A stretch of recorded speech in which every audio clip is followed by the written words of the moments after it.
The force academy में आप सभी का हार्दिक स्वागत है। संविधान की सीरीज के अंतर्गत कल हमने संविधान की अनुसूचियां पढ़ी थी। आज उन्हीं क्रम में अनुसूचियों को आगे बढ़ाते हुए देखते हैं अनुसूचियों को। ठीक है, कल जैसे मैंने आपको 5 अनुसूचियां बताई थी। ठीक है,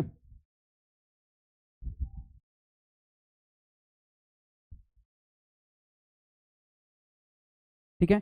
खैर, अनुसूचियों को स्लाइड पे समझने के पहले अपन अनुसूचियों को अलग से समझने का प्रयास करते हैं। ठीक है, हाँ देखें, कल मैंने आपको बताया था कि पहली अनुसूची में भारतीय संविधान के 28 राज्य व 8 संघ शासित प्रदेशों का उल्लेख किया गया है। 28 राज्य व 8 संघ शासित प्रदेशों का उल्लेख किया गया है। इसी तरह दूसरी अनुसूची में कल मैंने आपको बताया था कि विभिन्न पदाधिकारियों के वेतन यानी सैलरी और अनाउंसमेंट यानी भत्तों का उल्लेख किया गया है। वेतन और भत्तों का क्या किया गया है? उल्लेख किया गया है। जितने भी सारे पदाधिकारी होते हैं उनके वेतन और भत्तों के बारे में बताया गया है कि किसको कितनी सैलरी मिलेगी, किसको कितना अनाउंसमेंट मिलेगा, वेतन और भत्ते। मैंने ये कहा था कि दूसरी अनुसूची में केवल उपराष्ट्रपति के वेतन का उल्लेख नहीं किया गया है, क्योंकि उपराष्ट्रपति को उपराष्ट्रपति के रूप में पैसा नहीं मिलता है, उसको राज्यसभा के पदेन सभापति के रूप में पैसा मिलता है। यह है आर्टिकल 97, आर्टिकल 97। आर्टिकल 97 कहता है कि उपराष्ट्रपति को उपराष्ट्रपति के रूप में पैसा नहीं मिलता है, उपराष्ट्रपति को राज्यसभा के पदेन सभापति के रूप में पैसा मिलता है। राज्यसभा के पदेन सभापति के रूप में, राज्यसभा के पदेन सभापति के रूप में पैसा मिलता है। इस वजह से यहाँ पर उपराष्ट्रपति के वेतन का उल्लेख नहीं किया गया है। समझने का प्रयास करें। देखें, जब मैं आपको राज्यसभा पढ़ाऊंगा तो मैं राज्यसभा में बताऊंगा कि राज्यसभा में उपराष्ट्रपति एक ऐसा व्यक्ति होता है जो उस सदन का सदस्य नहीं होता है। तो देखें, होता यह है कि राज्यसभा में जो व्यक्ति अध्यक्षता करेगा, जैसे मान लो ये राज्यसभा की कुर्सी है, तो राज्यसभा की इस कुर्सी पर बैठने के लिए शर्त ये होनी चाहिए कि वो व्यक्ति क्या होना चाहिए? उपराष्ट्रपति होना चाहिए। तो केवल उपराष्ट्रपति के रूप में वो आता है, लेकिन काम कहाँ पर करता रहता है? राज्यसभा में काम करता रहता है। इस वजह से इसकी सैलरी का उल्लेख यहाँ पर नहीं किया गया है। क्यों? क्योंकि उपराष्ट्रपति को केवल उपराष्ट्रपति के रूप में नियुक्ति होती है, लेकिन उसको सैलरी किस रूप में दी जाती है? राज्यसभा के सभापति के रूप में सैलरी दी जाती है। इस वजह से दूसरी अनुसूची में उपराष्ट्रपति के वेतन का उल्लेख नहीं किया गया है। और ये जानकारी कौन सा आर्टिकल बताता है? आर्टिकल 97 कह रहा है। ठीक है, इसी तरह तीसरी अनुसूची में विभिन्न पदाधिकारियों की शपथ यानी ओथ का उल्लेख किया गया है कि कौन सा जो पदाधिकारी होगा किसके सामने शपथ लेगा। ठीक है, तो तीसरी अनुसूची में विभिन्न पदाधिकारियों की किसके बारे में बताया गया है? शपथ के बारे में बताया गया है।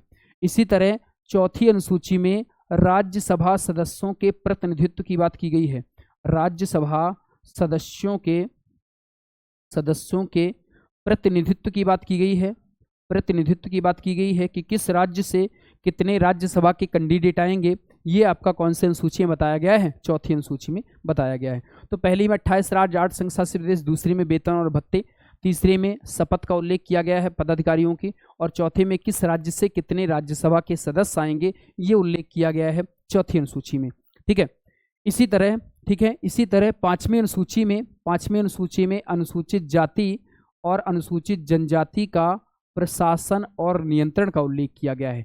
इनका एडमिनिस्ट्रेशन और कंट्रोल, प्रशासन एवं नियंत्रण का उल्लेख किया गया है कि इनका कैसे प्रशासन चलाना है और कैसे इनको कंट्रोल रखना है। प्रशासन और नियंत्रण की बात की गई है। Schedule caste and schedule tribe, अनुसूचित जाति अनुसूचित जनजाति का प्रशासन और नियंत्रण, यहाँ तक मैं बता दिया था। ठीक है, छठी अनुसूची में असम, मेघालय, त्रिपुरा एवं मिजोरम, असम, मेघालय, त्रिपुरा, मिजोरम का जनजातीय प्रशासन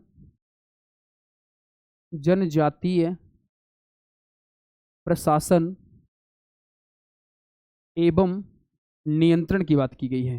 ठीक है, इनका जनजातीय प्रशासन और नियंत्रण ये बहुत महत्वपूर्ण है। प्रश्न एग्जाम में आता है कि छठी अनुसूची में कौन सा राज्य सम्मिलित नहीं है। प्रश्न आएगा एग्जाम में कि छठी अनुसूची में कौन सा राज्य सम्मिलित नहीं है। तो इसको याद रखने का तरीका है ATM में। ठीक है, असम, त्रिपुरा, मेघालय और मिजोरम। ध्यान रखें, ऑप्शन में जब आपसे पूछेगा तो याद रखें यहाँ पर मणिपुर राज्य को शामिल करता है। ऑप्शन में दे देगा मणिपुर, और मणिपुर आप यदि कोडिंग याद रखे रहेंगे तो एम से मिजोरम और आप एम से मणिपुर भी कह सकते हैं, लेकिन याद रखें यहाँ पर मणिपुर शामिल नहीं है, ठीक है, मेघालय और मिजोरम है।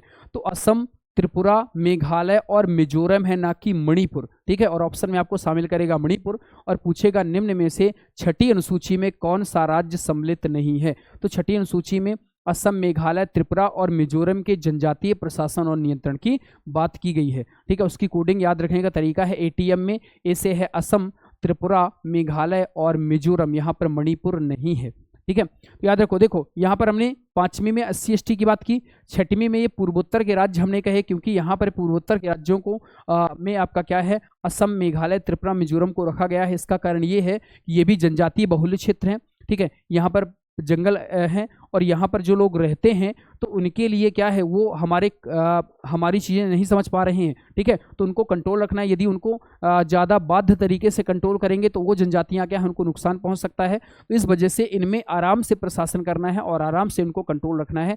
इस वजह से इन 6 राज्यों को शामिल किया गया है, क्योंकि ये पिछड़े राज्य हैं, ठीक है, और ये जनजातीय बहुल्य क्षेत्र के अंतर्गत आते हैं। यहाँ पर जनजातियाँ ज़्यादा हैं, इस वजह से उनको नुकसान भी नहीं पहुँचाना है और अपना काम भी करना है। इस वजह से यहाँ पर हमने 4 राज्यों को सम्मिलित किया है छठी अनुसूची में, ठीक है।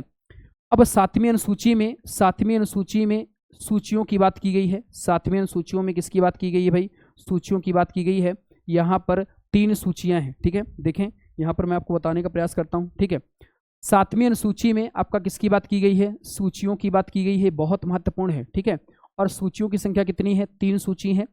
पहली जो सूची का नाम है ये है संघ सूची, इसको इंग्लिश में यूनियन लिस्ट कहा जाता है। दूसरी राज्य सूची, इसको इंग्लिश में स्टेट लिस्ट कहा जाता है, राज्य सूची। और तीसरी कॉनकरेंट लिस्ट, जिसको हिंदी इंग्लिश में समवर्ती सूची कहा जाता है, समवर्ती सूची। तो यहाँ पर 3 सूचियों की बात की गई है, संघ सूची, राज्य सूची और समवर्ती सूची। याद रखो, संघ सूची में जो कानून बनाने का अधिकार होता है, संघ सूची में जो कानून बनाने का अधिकार होता है, यहाँ पर जो कानून है ये बनाती है सेंट्रल गवर्नमेंट, यानी केंद्र सरकार कानून बनाती है। इस सूची में कानून बनाने का अधिकार किसको है भाई, केंद्र सरकार को है। राज्य सूची में कानून बनाने का अधिकार किसको है भाई, राज्य सरकार, स्टेट गवर्नमेंट कानून बनाती है। इस सूची में जो भी विषय शामिल हैं इसमें स्टेट गवर्नमेंट यानी राज्य सरकार कानून बनाती है। और समवर्ती सूची में जो कानून है ये सेंट्रल गवर्नमेंट यानी केंद्र सरकार भी बनाती है और यहाँ पर राज्य सरकार भी कानून बनाती है। लेकिन याद रखें, समवर्ती सूची में जो भी विषय हैं यदि इनमें कोई विवाद उत्पन्न होता है तो विवाद की स्थिति में सेंट्रल गवर्नमेंट यानी केंद्र सरकार के द्वारा बनाया गया कानून लागू माना जाएगा। अर्थात समवर्ती सूची में केंद्र भी कानून बना सकती है, राज्य भी कानून बनाएगी। लेकिन मान लो दोनों ने विषय पर कानून बना दिए और दोनों के बनाए हुए कानून पर मान लो विवाद उत्पन्न हुआ तो फिर किसका कानून लागू माना जाएगा, केंद्र सरकार का कानून लागू माना जाएगा। देखो, तो संघ सूची में पहले का मतलब है कानून निर्माण के समय पहले कितने विषय थे और वर्तमान में कितने विषय हैं, ये एग्जाम में प्रश्न पूछा जाता है। तो संघ सूची में पहले आपका 97 विषय रहे हैं, वर्तमान में 100 विषय हैं। राज्य सूची में पहले 66 विषय रहे हैं, वर्तमान में 61 विषय हैं। समवर्ती सूची में पहले 47 विषय रहे हैं, वर्तमान में कितने विषय हैं, 52 विषय हैं। ये एग्जाम में प्रश्न पूछा जाता है कि संघ सूची में पहले कितने विषय थे। तो संघ सूची में पहले 97 विषय थे, वर्तमान में कितने विषय हैं, 100 विषय हैं। राज्य सूची में पहले 66 विषय थे, वर्तमान में 61 विषय है। समवर्ती सूची में पहले आपका 47 विषय थे, वर्तमान में कितने विषय हो गए हैं, 52 विषय हो गए हैं। दूसरी बात देखें, यहाँ पर याद रखने का तरीका क्या है, 7 से संघ और 7 से 100 पहले वर्तमान में है तो पहले कितने रहे होंगे, 97। यहाँ पर 66 से 61 और 47 से 52। देखें यहाँ के हमने 5 विषय को निकाल करके यहाँ पर हमने उन 5 विषयों को शामिल किया है, ठीक है। मतलब हमने 42वां संविधान संशोधन अधिनियम किया था, सुनना मेरी बात ध्यान से। हमने एक संविधान संशोधन किया था, 42वां संविधान संशोधन अधिनियम, और जो 42वां संविधान संशोधन अधिनियम किया था वो हमने 1976 में किया था। और इस संविधान संशोधन के तहत राज्य सूची के 5 विषय हमने निकाल लिए थे और कहाँ पर शामिल कर दिए थे, समवर्ती सूची में शामिल कर दिए थे। इस वजह से यहाँ पर 66 से कितने विषय हो गए हैं, 61, और यहाँ पर 47 से कितने विषय बढ़ गए हैं, 52। तो मतलब यहाँ पर 5 विषय कम हो गए हैं और यहाँ पर 5 विषय क्या हो गए हैं, बढ़ गए हैं। तो प्रश्न आता है कि वो कौन कौन से विषय थे। तो याद रखिए संविधान संशोधन कौन सा था, वो 42वां संविधान संशोधन था। और वो जो विषय थे, ठीक है, वो जो विषय थे कौन कौन से विषय थे। पहला जो विषय था वो था जनसंख्या नियंत्रण, ठीक है, जनसंख्या नियंत्रण एवं परिवार नियोजन, जनसंख्या नियंत्रण एवं परिवार नियोजन। दूसरा विषय था वन। तीसरा विषय था शिक्षा। चौथा विषय था बांट एवं माप। और 5वां विषय था जानवरों और पशुओं की देखभाल, जानवरों एवं पशुओं की देखभाल।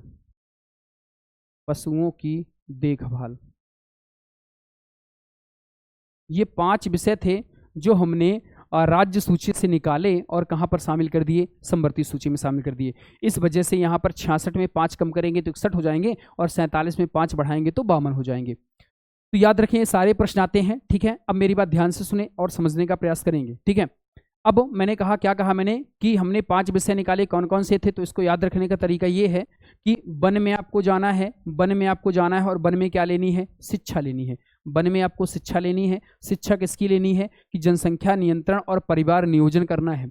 और साथ साथ किसकी शिक्षा लेनी है, बांट और माप की तकनीक का प्रयोग करना है और जानवरों और पशुओं की देखभाल करनी है। मतलब वन में जाना है तो पहला विषय वन में क्या करना है, शिक्षा लेनी है। तो दूसरा विषय क्या हो गया, शिक्षा हो गया। क्या शिक्षा लेनी है, कि जनसंख्या नहीं बढ़ानी है, मतलब जनसंख्या नियंत्रण और परिवार नियोजन करना है, फैमिली प्लानिंग करनी है। और चौथा आपका क्या है, जानवरों पशुओं की देखभाल करनी है। और 5वां हमें क्या करना है, बांट और माप का प्रयोग करना है। अब मेरी बात ध्यान से सुने, होता क्या था कि संघ सूची के कुछ विषय हैं, जैसे कई बार एग्जाम में पूछ दिया जाता है कि जनगणना यानी सेंसस किस सूची का विषय है। तो याद रखो जो जनगणना है वो संघ सूची का विषय है। जनगणना किस सूची का विषय है भाई, संघ सूची का विषय है, ठीक है। जनगणना की सूची का विषय है संघ सूची का। दूसरा आपका जैसे बंदरगाह है तो बंदरगाह भी आपका किस सूची का विषय है, संघ सूची का विषय है। अर्थात जितने भी बड़े बड़े मामले होंगे, चाहे वो रेलवे हो जाए, ठीक है, चाहे वो विदेशी संबंध हो जाए, रेलवे हो गया, विदेशी संबंध हो गया, ये सारे के सारे किस सूची के विषय होते हैं, संघ सूची के विषय। अर्थात जितने भी सारे बड़े बड़े विषय हैं जिनमें भारत सरकार कंट्रोल करती है, वो सारे के सारे विषय किस सूची के हैं, संघ सूची के विषय हैं। जनगणना है, बंदरगाह है, रेलवे है, विदेशी संबंध है, ठीक है। तो ये सब किस सूची के विषय हैं, संघ सूची के। और इन पर कानून कौन बनाता है, केंद्र सरकार कानून बनाती है। वर्तमान में संघ सूची में कितने विषय शामिल किए गए हैं, 100 विषय शामिल किए गए हैं। इसी तरह राज्य सूची के कुछ विषय हैं, जैसे राज्य सूची के विषय में कौन कौन आता है। पहला राज्य सूची में आ जाता है पुलिस, ठीक है। पुलिस किस सूची का विषय है, राज्य सूची का। जैसे एमपी पुलिस होगा तो लिखा रहता है मध्य प्रदेश पुलिस, क्यों, क्योंकि मध्य प्रदेश पुलिस क्यों लिखा रहता है, उत्तर प्रदेश पुलिस, बिहार पुलिस, क्योंकि पुलिस किस सूची का विषय है, और राज्य सूची का। यदि पुलिस संघ सूची का विषय होता तो लिखा रहता भारत का पुलिस, ठीक है। तो राज्य का नाम, स्टेट का नाम क्यों लिखा रहता है, क्योंकि पुलिस किस सूची का विषय है, राज्य सूची का। उसमें लिखा रहता है आपको जेल प्रहरी, मध्य प्रदेश जेल पुलिस, क्योंकि पुलिस किस सूची का विषय है, संघ सूची का। दूसरा पुलिस के अंतर्गत आपका सिंचाई किस सूची का विषय है, संघ सूची का विषय, वो राज्य सूची का विषय है। तो इरिगेशन किसमें शामिल किया जाता है, राज्य सूची।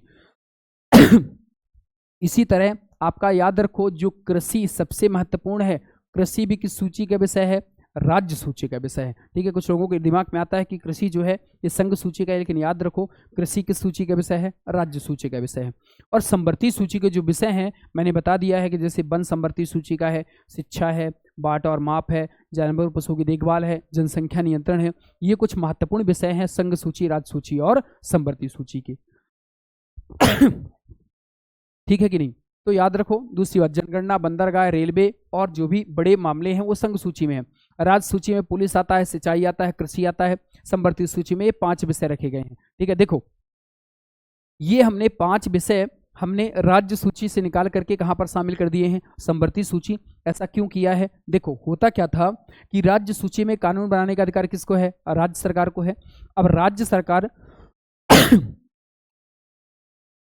राज्य सरकार जो भी कानून बनाती थी, मान लो राज्य सरकार ने किसके लिए कानून बनाया? वन के लिए कानून बनाया। तो राज्य सरकार ने जो भी वन के लिए कानून बनाया, तो राज्य सरकार के द्वारा बनाए गए कानून अत्यंत कमजोर हुआ करते थे। तो हमने कहा कि यदि राज्य सरकार कानून बनाएगी, राज्य सरकार के कानून कोई मानता भी नहीं था। इस वजह से हमने कहा कि एक काम करो, इसको राज्य सूची से निकालो और कहाँ पर डाल दो? समवर्ती सूची में। तो केंद्र भी कानून बनाएगा और राज्य भी कानून बनाएगा। ठीक है, इस वजह से हमने यहाँ पर समवर्ती सूची में। अगला शिक्षा। शिक्षा में पहले क्या था कि पहले राज्य सरकार को दिया गया था कि आप कानून बनाओ शिक्षा के लिए। तो राज्य सरकार के पास पहला बजट की कमी होती थी, दूसरी बात राज्य सरकार शिक्षा में कोई बड़े कदम नहीं उठा पाती थी। इसलिए हमने कहा कि अगर शिक्षा लोगों को दिलाना चाहते हो तो एक काम करो, इसको कहाँ पर डाल दो? समवर्ती सूची में। मतलब संघ भी कानून बनाए, राज्य भी कानून बनाए। तो अब केंद्र सरकार कानून बनाएगा तो पैसे भी आवंटित करेगा, कुछ पैसे भी देगा। इस वजह से हमने इसको समवर्ती सूची में डाला। बांट और माप क्यों डाला? बांट और माप का मतलब होता है नाप तौल की चीजें। तो नाप तौल की चीजें हर राज्य में, जैसे मध्य प्रदेश में जाओगे तो हो सकता है कि लकड़ी लंबाई में मिले, उत्तर प्रदेश में जाओगे तो हो सकता है लकड़ी किलो में मिले। ठीक है, तो हर जगह लकड़ी कहीं फुट में मिलती थी, कहीं लंबाई में मिलती थी, तो जानकारी नहीं हो पाती थी कि सही है कि नहीं। तो हमने कहा कि नाप तौल की चीजें पूरे देश में एक समान रूप से लागू होनी चाहिए। इस वजह से हमने कहाँ पर डाला इसको? समवर्ती सूची में। अगला जनसंख्या नियंत्रण और परिवार नियोजन। तो पहले जनसंख्या कंट्रोल करना किसका काम होता था? राज्य सरकार का, क्योंकि ये राज्य सूची का विषय था।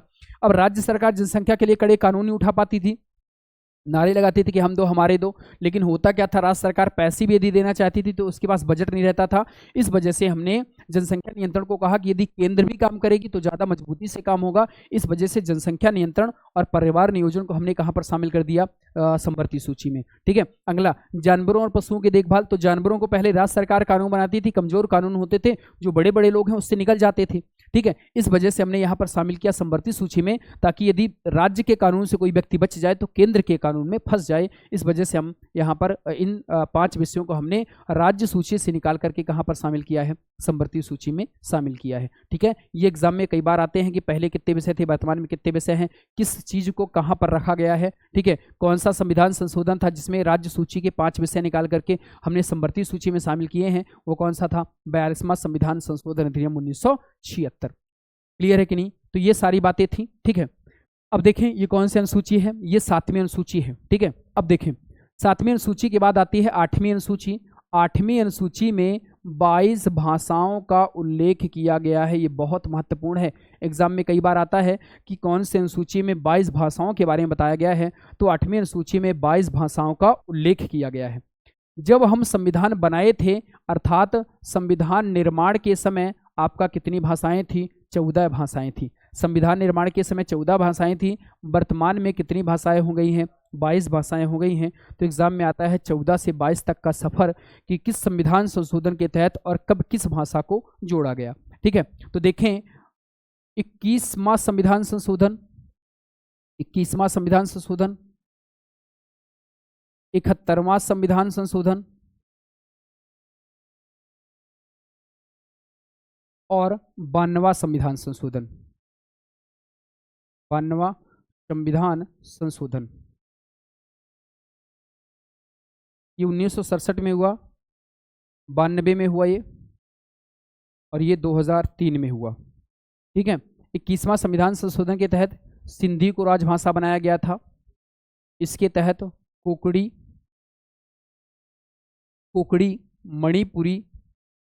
मणिपुरी और नेपाली को राजभाषा बनाया गया था। और इसके तहत मैथिली, संथाली,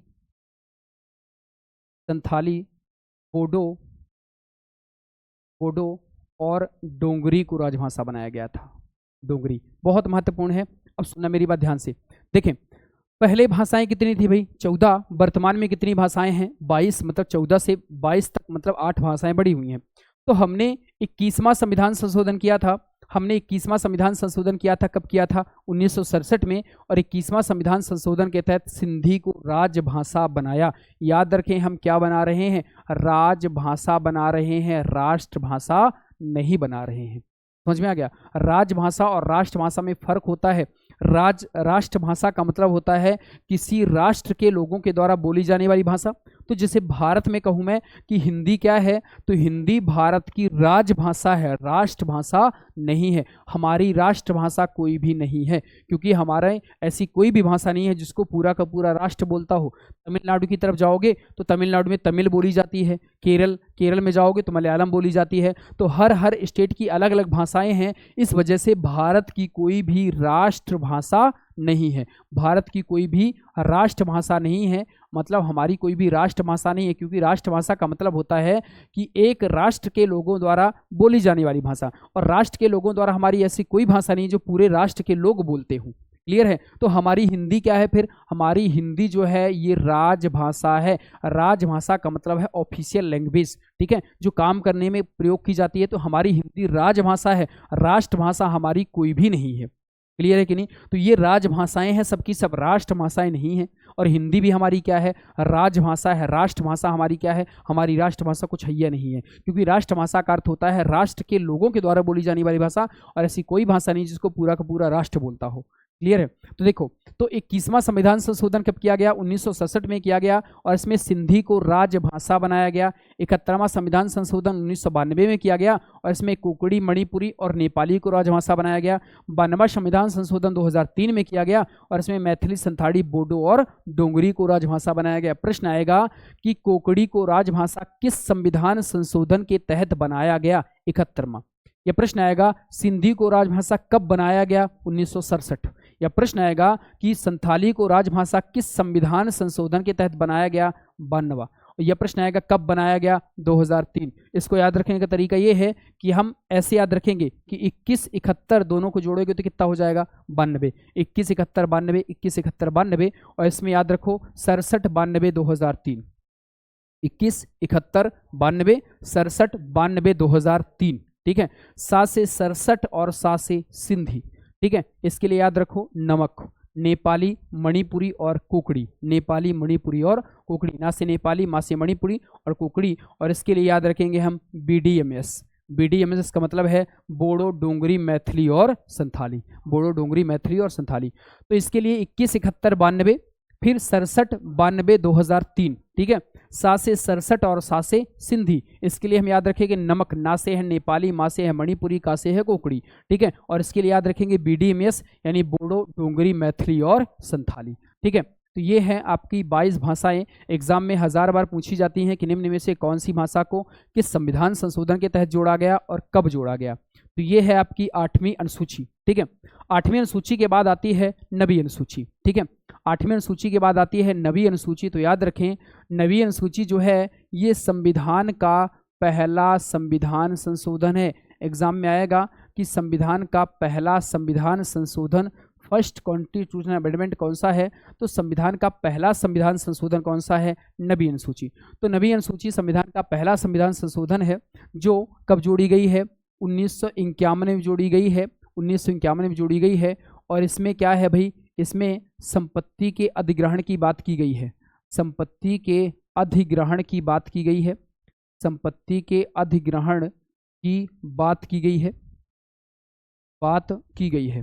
ठीक है, और वर्तमान में इसमें, अगर वर्तमान प्रेजेंट टाइम में देखा जाए तो वर्तमान में इसमें आपका 284 विषय रखे गए हैं।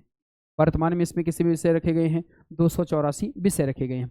तो याद रखें जो 9वीं अनुसूची है संविधान का पहला संविधान संशोधन है, जो 1951 के तहत जोड़ी गई है। और इसमें संपत्ति के अधिग्रहण की बात की गई। संपत्ति का अधिग्रहण का मतलब ये है कि भारत सरकार आपसे आपकी संपत्ति किस प्रकार से छीन सकता है, ये होता है संपत्ति के अधिग्रहण की बात। और संपत्ति से संबंधित बहुत सारी बातें यहाँ पर शामिल की गई हैं। ठीक है, और वर्तमान में इसमें कितने विषय हैं? 284। ये पहला संविधान संशोधन क्यों है? क्योंकि मूल कितनी अनुसूचियां थी पहले संविधान में? 8 अनुसूचियां थी। 8 से क्या हुई हैं? 12। तो 8 से जो 12 हुई हैं तो हमें 9 में जोड़नी पड़ेगी। तो 9 में जोड़नी पड़ेगी तो क्या करना पड़ेगा? संविधान संशोधन करना पड़ेगा। इस वजह से ये पहला क्या है? पहला संविधान संशोधन है। ठीक है, ये है 9वीं अनुसूची। ठीक है, इसके बाद आती है 10वीं अनुसूची। ठीक है, इसके बाद आती है 10वीं अनुसूची। देखो, तो 10वीं अनुसूची जो है ये कब जोड़ी गई है? ये 52वां संविधान संशोधन अधिनियम, 52वां संविधान संशोधन अधिनियम 1985 के तहत जोड़ी गई है।